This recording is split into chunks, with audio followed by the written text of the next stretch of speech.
I'm going to quickly run through these test cases. The first test case does not own enough. We have 0, houses on the properties, $1,000, 10 houses, 10 hotels, and we do not own all the green properties, cannot purchase a hotel until you own all properties of a given color.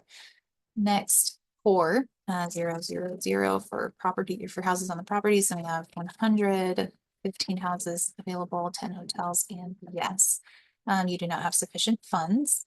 Next, we have no houses, so 0 for houses on, and then we have $9,000, 10 houses and 10 hotels available, and yes, we own them.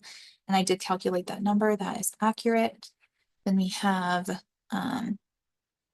swap with Pacific. So we have 5 for hotel, 4 and 4, and $0, 0 available, and yes. You can swap Pacific for Pennsylvania. So then we have swap with North Carolina for 5, 4, and 0, 0, 0. And yes, we can swap North Carolina with Pennsylvania's 4 houses. And we have already built, so we have 4, 4, and 5. $1,000, 10 and 10 available, and yes, you cannot purchase a hotel that already for a property that already has one. We have all at once, so 0, 0, 0, 12, sorry, $3,000, 12 houses available, 3 hotels, and yes, you do not have sufficient funds. And I wanted that one to be the first one to come up.